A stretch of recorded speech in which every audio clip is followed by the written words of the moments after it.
Good morning, Patty. How you doing? Not too bad. November 20th. Two major issues today. One, happy birthday, Joe Walsh, rock and roll star. And number two, it's Transgender Day of Remembrance. And the second of which is, I guess, the major reason I'm calling today. First of all, 1 year ago today, our provincial government passed a motion in the House to add human rights protection for trans-identified people, which was a huge step. I think it made us the 4th or 5th province in Canada to do so. At the same time, as we look back on the year that was just the tip of the iceberg. There's still a lot of challenges out there for trans people. Access to health care is still a major challenge in this province. And number two, I was listening earlier to your conversation about privacy, and I think that's a major issue for trans people. And one of the most, I guess, the cornerstones of any human being is their identification documents. And you talk about a very personal and private thing. Is what's between your legs isn't necessarily the business of everybody. And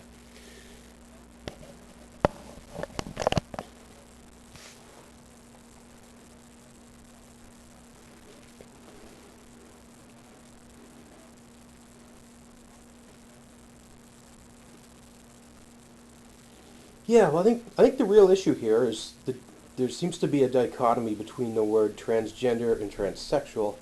I like to say sex is between your legs and gender is between your ears. Doesn't necessarily matter what you were born with between your legs. That doesn't necessarily define who you are, and that's the issue for people that use the term trans. Some trans people seek to modify their body through surgeries, while others don't. And I guess the question becomes, is it morally right to deny someone identification documents just because they aren't going through all the way with the surgical procedures? I totally understand the importance of identity proofing people for concepts such as security, and but at the same time, our sex and or our gender doesn't really matter in a lot of cases. If I pass the driving test and I've demonstrated that I know how to drive a car, it shouldn't matter what's between my legs.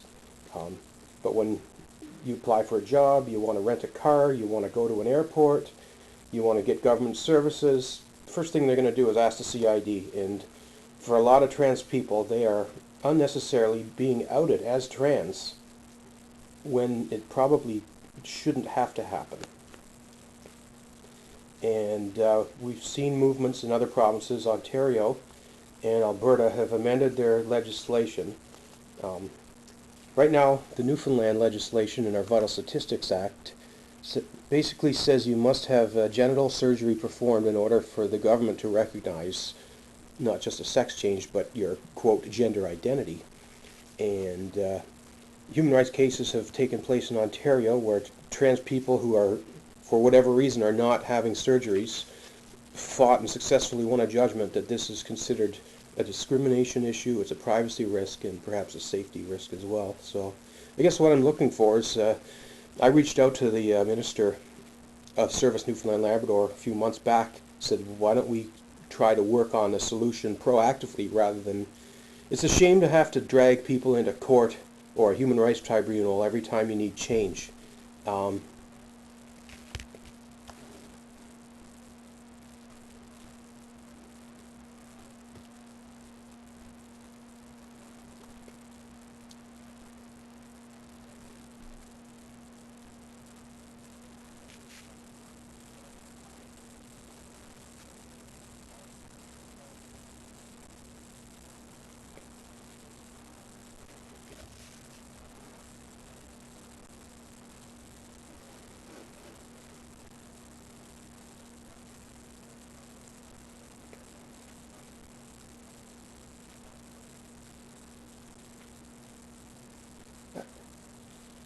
Yeah, absolutely.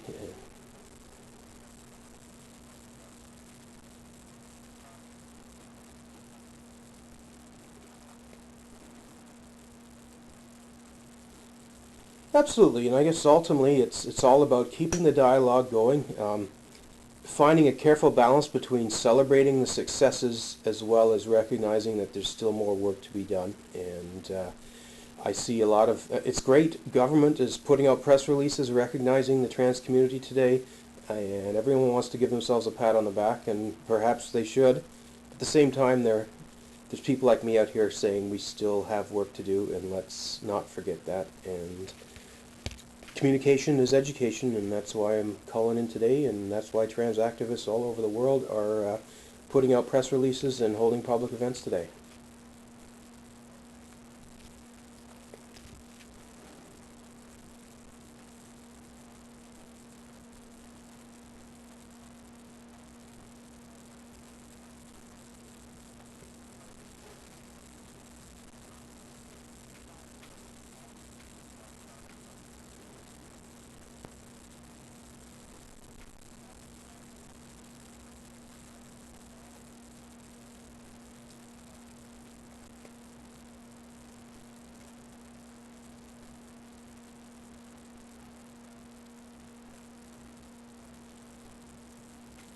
One quick plug, my friends over at St. John's Pride are holding an event at Memorial University, 4 p.m. at the Landings.